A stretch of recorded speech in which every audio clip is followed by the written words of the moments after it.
Hello, my name is Carter Kirchhevel, and I have a show called Catching Up With Carter on Thursdays from 10 to 11 a.m. on Saddleback College Radio 88.5 HD2. Check out and subscribe down below if you'd like to see more recordings of this show and to see my NFL and college football takes. Did you miss your football games this week? Do you need to catch up? Catching Up With Carter is your go-to place for NFL, college, and Saddleback football on Thursdays from 10 to 11 a.m. Predictions, recaps, and takes from guests. Will my predictions be nice? Or will they be try? Make sure to check in with me, Carter Kirchhevel, here on Saddleback Radio, Thursdays at 10 a.m. to 11 a.m.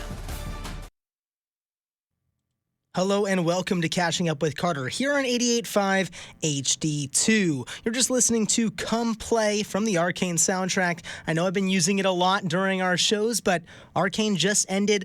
I am sad. I'm hoping that a lot of you are also sad. Very good show there, but that's not what this show is about. This show is all about football. Make sure that you stay here where we're going to be covering the Rams, Chargers, Raiders, and 49ers for the NFL. And in college football, we got USC, UCLA, who faced each other this week, and we're going to go over a few little bits of news for Saddleback College Football. Next, we're going to be listening to Enemy by Imagine Dragons, and we'll get right into our NFL recap right after that. You're listening to Catching Up With Carter here on 88.5 HD2 Saddleback College Radio. Rams, Chargers, 49ers, Raiders, USC, UCLA, and of course, Saddleback Football. He covers it all. It's Carter Kirchhevel, your Saddleback student sports voice. Hello and welcome back here to Catching Up With Carter here on 88.5 HD2 Saddleback College Radio. And we were just listening to Enemy by Imagine Dragons, another Arcane song. We only, I believe, have one more in this show, so no, not in too much Arcane more. We have some Yacht Club later, and we do have something from Kendrick Lamar, GNX, his new album. But before we get into all that music, we're going to go into our entire NFL recap. We're going to start with the Los Angeles Rams.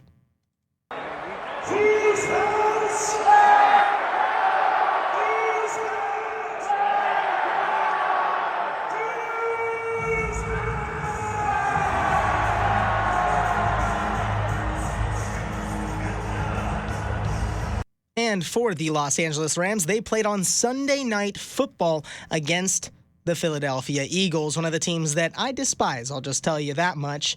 And so this game was really what we expected because the Eagles are coming in 8-2, Rams were 5-5, and it ended up being 37-20. The Eagles won. So going through this game recap, starts off, Kyron fumbles the ball on the first drive. He turns the ball over. The Eagles then get a field goal to go up 3-0. The Rams then find the end zone off a pass interference penalty that sets up an easy touchdown. So the Rams, they're up 7-3 at the end of the first quarter. So they have some momentum going on for themselves. Then the Eagles are forced to punt after a great defensive stop for the Rams. And the Rams, they have to punt right back. Then the Eagles, they have to settle for a field goal to make it a 1-point game, so it's 6-7. This is a close one. Then the Rams have to punt it right back after a big sack from Brandon Graham. Then A.J. Brown finds the end zone. The Eagles are up 13-7. The Rams then end up punting with 30 seconds left to go in the first half. The Eagles go for it on fourth down, and with 2 seconds left, the Rams do get sacked, and it goes to halftime. So halftime, it is 13-7. The Eagles are up, and then right away, Saquon Barkley, he showed up.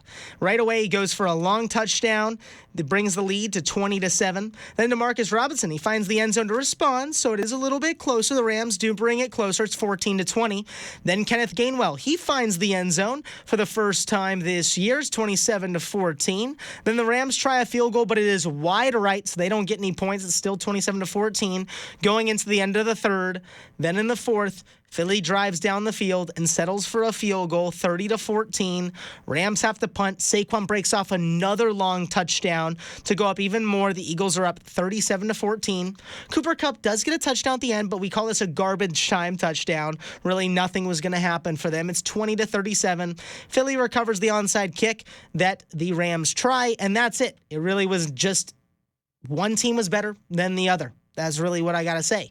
Number one takeaway from this game, the Rams struggled against a dominant team, mainly due to the fact that the defensive line just struggled against the dominance of the Eagles' offensive line. So really just a tough one for the Rams in this game. Number two takeaway, the Rams still have a chance at the division if they can. They really can win their division in this one. They still have 3 more games that are in the division. So I'm going to be going to one of those games. So if the Rams are able to win those games, they have a very likely chance to make the playoffs as the number 1 team in the NFC West. Number 3 takeaway for the Eagles, they are Super Bowl contenders, and they need to be respected like one. Barkley is so good. He's so amazing, and absolutely Offensive Player of the Year material. At this moment, he needs to be in the conversation, and I think he's also in the conversation for most valuable player at MVP. Most of the time, running backs are not in that conversation. So Barkley, we'll have to wait and see, but I do think the Eagles are Super Bowl contenders. That's the end of our Rams recap. We're going to get right into the Los Angeles Chargers.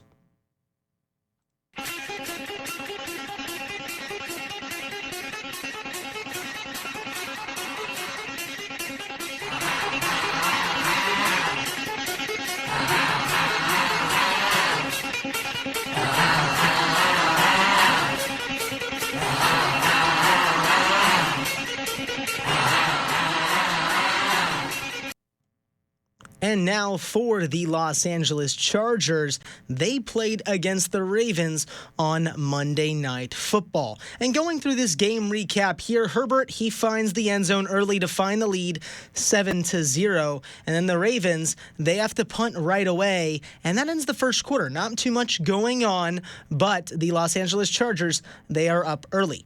Then the Chargers, they do get a field goal right after they go up 10-0. And then Lamar Jackson, he finds the end zone off a keeper and gets some points on the board. It's 7-10, so a little bit closer, a 3-point game in this one. But if you watch this play back, Lamar Jackson, he hit the same type of celly in the end zone. He kind of stopped right before the 1-yard line and then walked into the end zone, kind of like his high school days, if you go back to some clips that he had. Then the Chargers, they're forced to punt, and then Bateman, he finds a deep touchdown, and the Ravens take the lead 14-10. Then the Chargers, they get a long field goal right before halftime. It's 13-14, so a 1-point game. The Chargers, they are down by 1 at halftime.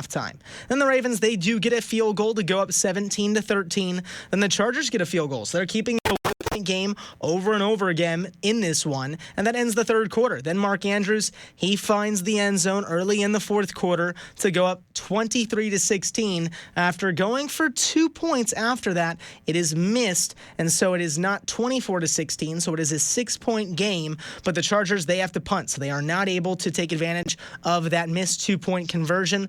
And then the Ravens, they find the end zone off a long run from Justice Hill, so it's 30-16 in this one. Chargers do get a touchdown late in the game. It's 23-30 off of a pass interference call, and that's basically it. The Chargers, they go for an onside kick, and that one fails. So going through some takeaways from this game, the Chargers played a great game, but the Ravens, they're on a different level. The defense was outplayed on every level and didn't have the strength to keep up in the pass game and the run game. That's mainly due to Derrick Henry.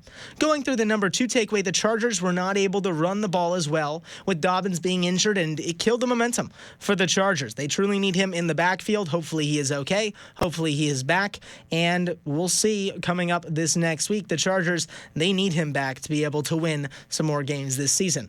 Going through the number 3 takeaway, the Ravens, they're the strongest team in the AFC, and they should be able to get over the hump. They have the addition of Derrick Henry, and he should be in talks for Offensive Player of the Year. Like last year, we had the Offensive Player of the Year was Christian McCaffrey, but this year it's got to be one of these 2 guys. It's got to be Derrick Henry. It's got to be Saquon Barkley. I hope that either of them, to be honest, they both deserve the award, but it'll be a close race going on in the Offensive Player of the Year race. Next, we're going to be going into our game recap of the Las Vegas Raiders. They played against the Broncos.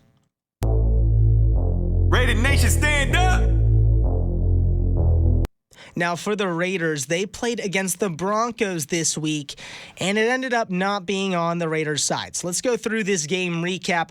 Right away, there's 2 punts by both the Raiders and the Broncos, and it's actually a third punt. The Raiders do punt again, and then the Broncos, they settle for a field goal. They do get the first points of the game. It's 3-0. That is just the end of the first quarter. So really nothing going on. The Broncos just able to get a little bit of points on the board. Then Minshew, he finds Abdullah for a touchdown to go up 7-3. And the Raiders, they force a long field goal, but it's hit by Lutz, and it's a 1-point game, 6-7. Will Lutz was one of those guys that just played amazing in this game, so you'll see him. I'm going to talk about him more. He hit even more field goals for the Denver Broncos. Then the Raiders, they're forced to punt, but they fake it and get all the way down in opponent territory. If you watch this play, go back, watch some highlights. It was an awesome play.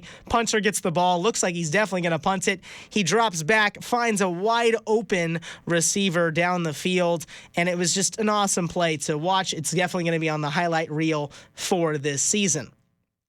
Then the Raiders, they're able to capitalize and make it 10-6 off a field goal. So they do make it a little bit closer in that game. It is 10-6 off of that field goal. Then the Broncos, they try a long field goal of their own. They hit it. It's 9-10 in the game. Then the Raiders, they're able to get a field goal right back right before halftime. It's 13-9. So the Raiders, they do have the lead right away in the first half. Then the second half kind of just did not go well for the Raiders. Went in the Broncos' way as Sutton, he catches a deep pass in the back right of the end zone to take the lead 16-13. Then there's multiple punts in this game, just punting right back and forth, and that ends the third quarter.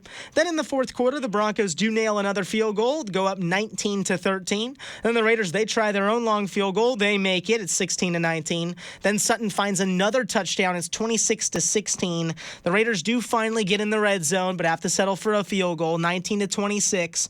And then Ritter, he came into the game for a hurt Gardner Minshew, and he got strip sacked right away, and the Broncos took right back over. The Broncos do get a field goal. It's 29-19 right at the end of the game, and the final drive, it just runs out. And so looking at these takeaways here, the Raiders' defense is one of the only reasons this game has any chance at winning games. They're doing really anything they can and holding on all the way until the fourth quarter, and I know 29 points is not great, but for the first 3 quarters of play, they held them to a very low amount of points, and they did a very good job of doing so. And looking at the number 2 takeaway, the quarterback is the issue for this roster. Desmond Ridder, Gardner Minshew, they're both bad, and there needs to be a change. If that means in the draft or in free agency this coming season, Daniel Jones, he's on the market. Just saying, maybe look at him.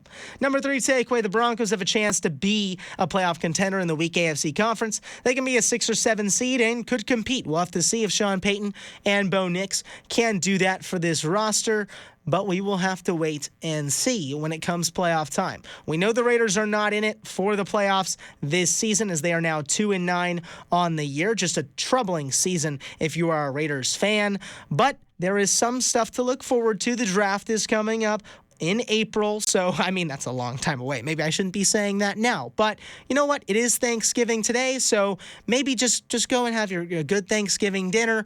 Go have that and go just enjoy. Instead of worrying about the Raiders, worry about them come April when the draft is coming up. Next, we're going to be going into the 49ers.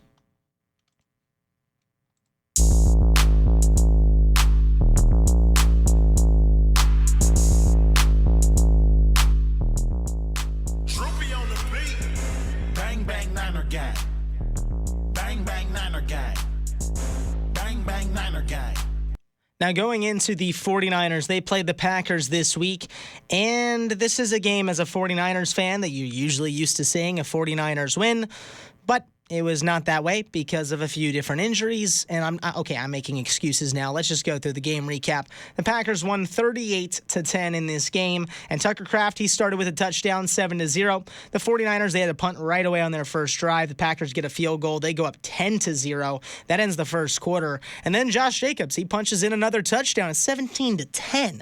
Absolute crushing first quarter, by the way. And then 49ers, they do find George Kittle. He gets a touchdown, 7-17. That goes to halftime. Then the 49ers, on their first drive, they go for it after halftime, 4th and 2, and it's dropped by McCaffrey, and they turn the ball over. The 49ers do force a punt back, but then Brendan Allen, he just throws an interception. So really nothing. Really nothing going on. I don't even know what to say.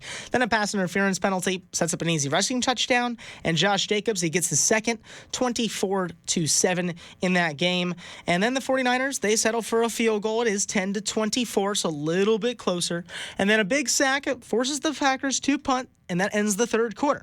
Then Allen, he's stripped, and the Packers take right back over off of a fumble in the red zone. Tucker Kraft, he scores a touchdown, he sets up an easy touchdown for Josh Jacobs up the middle, 31-10.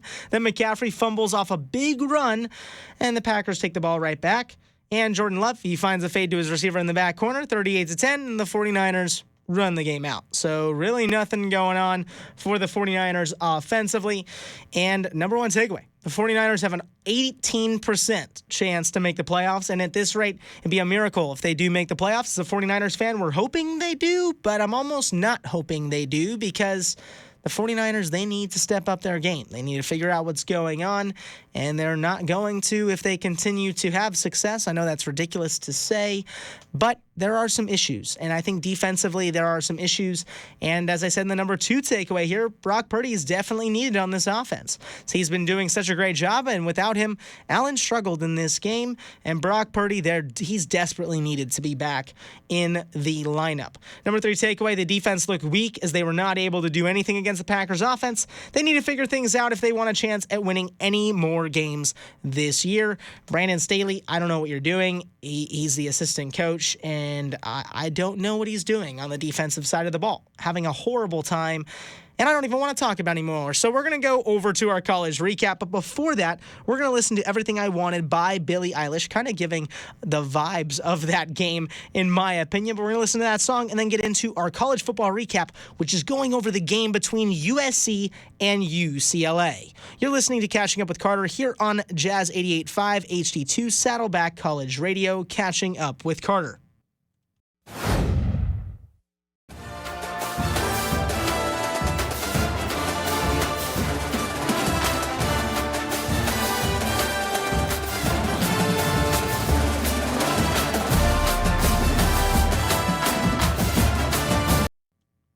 Hello and welcome back to Catching Up with Carter here on 88.5 HD2 Saddleback College Radio. You were just listening to Everything I Wanted by Billie Eilish, and we're going to get right into it with our college football recap. We have USC versus UCLA. Usually I play an intro audio for both teams, but this week I really don't have anything to play because both teams played each other. So it was Trojans versus Bruins. Both teams were fighting to basically just say that they were the best in LA, maybe not the best team because they're both kind of struggling this season. And the final score kind of showed that. USC won 19-13. So we're going to go over the scoring here in this game. So UCLA, they're able to get a field goal to start the game off 3-0. Doing a great job was Garbers in that offense. Then USC, they're able to tie the game at 3 with a field goal of their own. It's 3-3 at the end of the first quarter. Then UCLA goes for it on fourth down, but doesn't get it and turns the ball over. Then USC does the same, but does get the first down, setting up another field goal, 6-3. And USC, they do get another field goal right after that. It's 9-3. So halftime, it's a 6-point game. USC trying to actually score some touchdowns, but they weren't able to. They were forced to go for field goals instead. Then the second half, USC goes for it on fourth down, but don't get it right away and turn the ball over on their first drive. Then UCLA, they do get the ball back and are able to respond with a touchdown and go up by 1, 10-9. So it's a game. UCLA is up. Then UCLA, they get a long completion down into the red zone and get a field goal to go up 13-9 after getting the ball back again from USC. That ends the third. Then in the fourth quarter, USC gets a touchdown to go up 16-13, and USC is also able to get a field goal to go up even more, 19-13, and UCLA is not able to drive down the field, and that's it. So USC is the king of LA for the time being. UCLA not able to take the bell home. For number one takeaway, both Garbers and Malava played well, but their offensive lines collapsed immensely, forcing them to scramble a ton. There was a lot of scrambling in this game, and Garbers and Malava had to do a lot of the work getting outside the pocket to find someone open. Number two takeaway, the defense for USC forced punts and turnovers on fourth down, which gave USC the boost they needed to win. That defense really, because of UCLA's defensive coordinator from last season who went over to USC, that's the reason they won this game. The defense stepped up. And the number three takeaway, UCLA was able to hold their own against a team that was expecting the playoffs this season. So even with the loss, the Bruins have exceeded expectations, while the Trojans, they have not met expectations. USC, they were expecting a playoff spot this season after that first win against LSU. A lot of people thought that, and it looks like they aren't even going to be able to make it there. So UCLA, they've been doing all right these last few games. Losing this one really wasn't a surprise, I would say. A lot of UCLA fans might be mad at me for saying that, but really wasn't a surprise to me. And USC and UCLA, very good football game. Now moving into Saddleback College football. Now going into Saddleback College football, the Saddleback football program was back in the news this week with the announcement that 16 different players have made the all-conference team. The Bobcats will also host Bakersfield College on Tuesday in the Patriotic Bowl here on campus. With the regular season in the rearview window, the coaches from the National Division Southern League convened to select an all-league team. The Bobcats had 11 players named to the offensive team and 5 more to the defensive team. The Saddleback had a total of 7 players named to the All-National Division Southern League first team. The offense was represented by offensive lineman Paris Smith, tight end Braden Brockler, wide receiver Dane Benedicts, running back Darian Campbell, and kicker Sean Olvera Harley. And then on the defensive side, linebacker Jackson Irwin and defensive back Jackson Hogapian were selected as the first team for the All-National Division Southern League. Very, very awesome for Saddleback. Very good for this roster, and an amazing job by Saddleback. They have a bowl game coming up. It should be very exciting to watch. Come and watch the Bobcats on Tuesday afternoon when they host Bakersfield College in the Patriotic Bowl. The game is scheduled for 2 p.m. inside the stadium. For me right now, I am actually recording this on Tuesday, so I will be at the game. I am going to be back home for Thanksgiving, so this is a delayed broadcast. I hope that you still enjoy this broadcast. Hopefully Saddleback won. I'll be going over that entire game, of course, next Thursday after Thanksgiving. I hope you all enjoy your Thanksgiving. And that is the end of our college football recap. We have one more segment to go. We're going to be going Throwback Thursday. We're going to go back to a Thanksgiving game from the past. We're also going to go through each fantasy football player you should start and avoid for each matchup, including Thanksgiving games that are happening probably right now.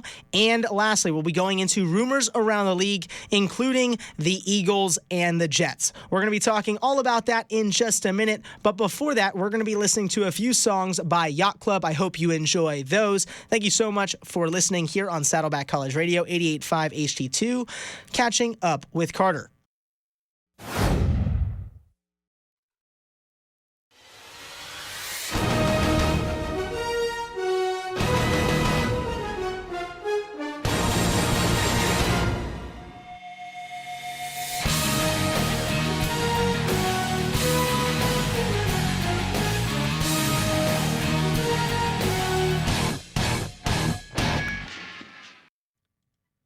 Hello and welcome back to Catching Up with Carter here on Saddleback College Radio 88.5 HD2. We were just listening to No Way and Go Slow by Yacht Club, 2 just chill songs, giving the vibe for Thanksgiving, maybe just chilling it down just a little bit. But we're going to get into Throwback Thursday, fantasy football start and sit, and rumors around the league. So starting with Throwback Thursday, a standout Thanksgiving game from the 2010s was the Baltimore Ravens versus the Pittsburgh Steelers on November 28th, 2013.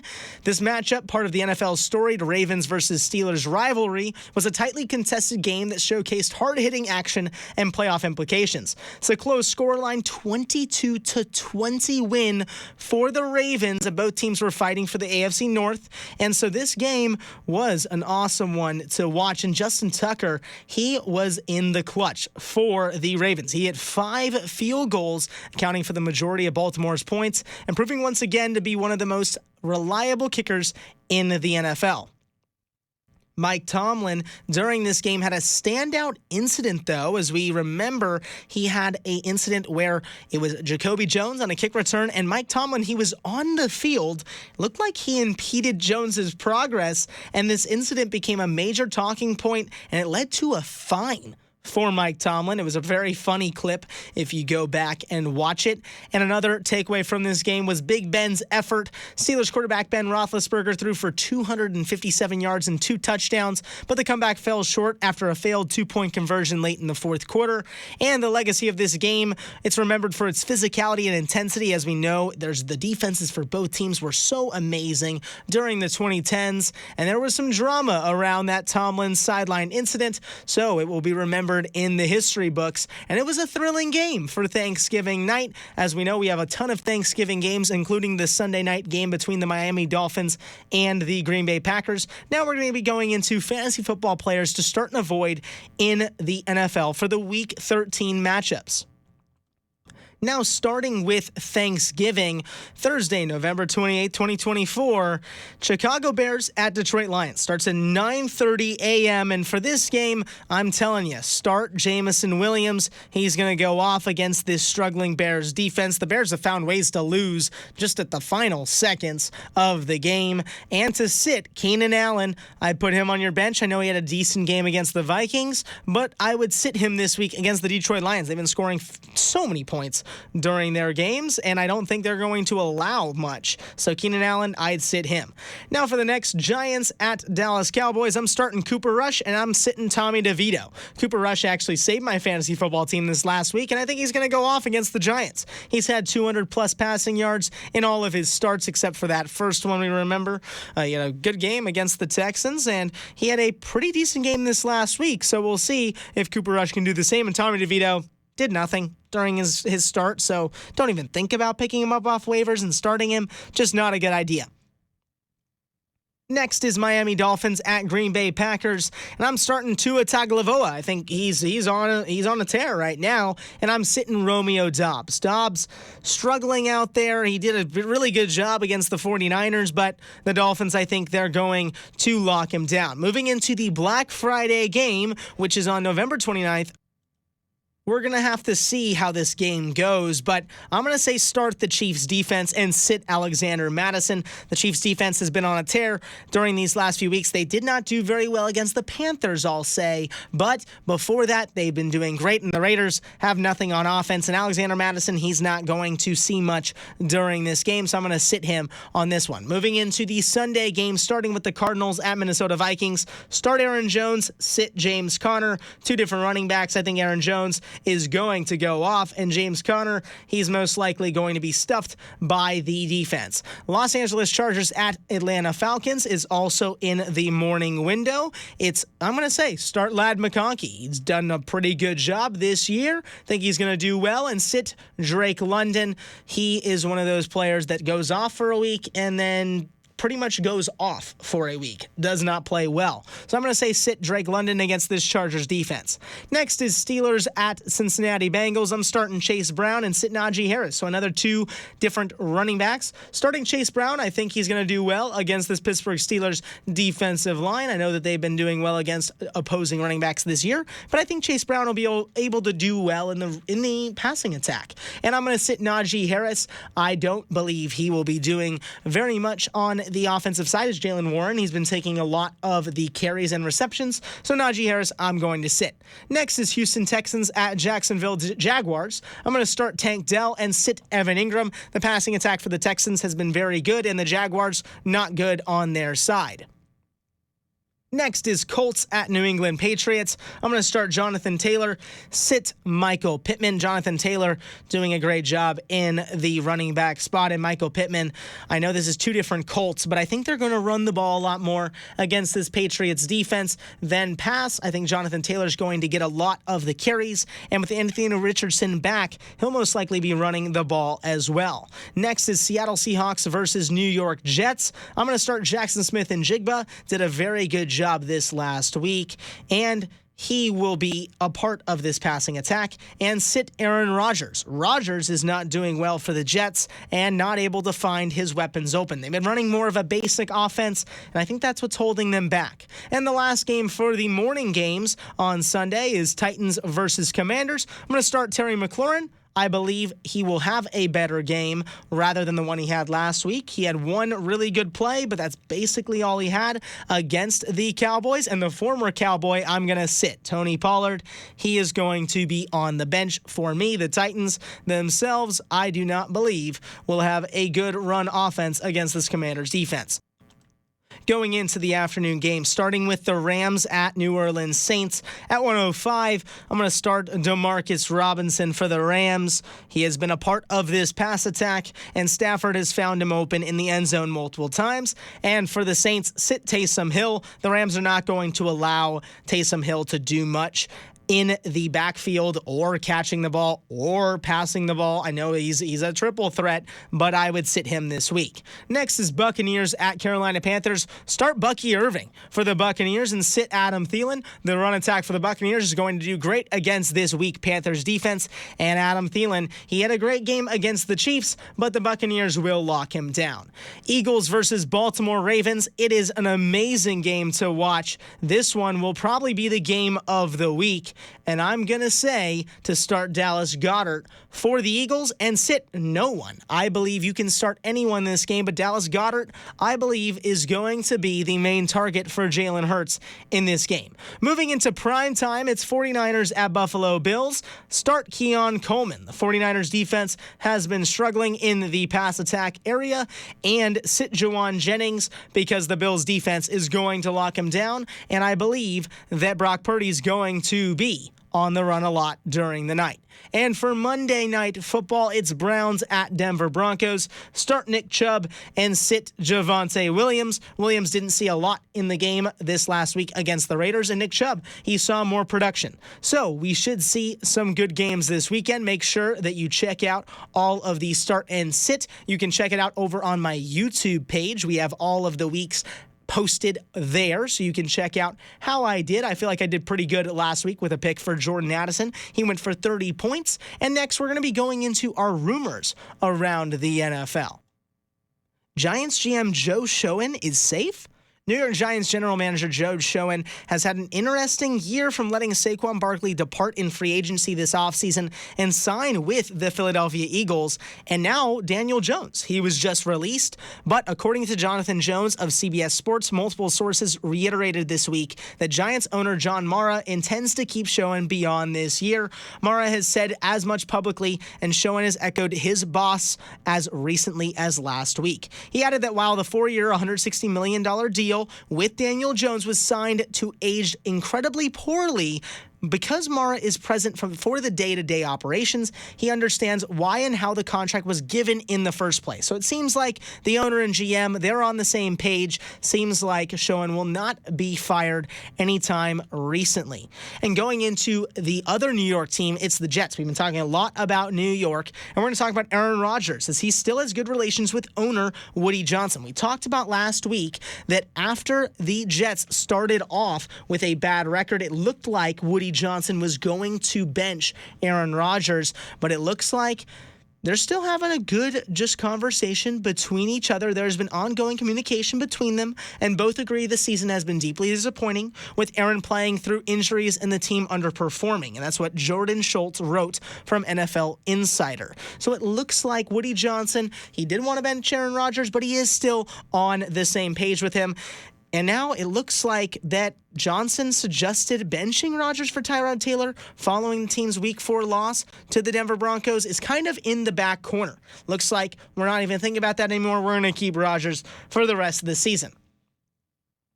And for the last little bit of news, Joe Douglas, New York Jets general manager, he was fired earlier this week, and it seems like he's not very disappointed. He went fishing for hours after his firing, and it was it says the happiest he's sounded in a long time. So just looks like he was happy to be fired and be out of this situation. I almost am on the same page with you, Joe Douglas. I feel like this is okay. Get out of that situation.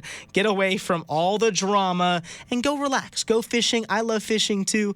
Go and relax. Go out and catch some fish and just get away from this catastrophe of a team. That's the end of our third segment. We're going to listen to a few more songs. Before we go, we're going to listen to Little Boo Thing by Paul Russell, and then Love Again by Daniel Caesar and Human Nature by Yacht Club, and that'll be the end of our show. We'll be back here on Catching Up with Carter here on 88.5 HD2 Saddleback College Radio here in just a second. Hello and welcome back to Catching Up with Carter here on Saddleback College Radio 88.5 HD2. Thank you so much for listening. I hope you enjoy the rest of your Thanksgiving day. If you are watching here on YouTube, I hope you are enjoying your day.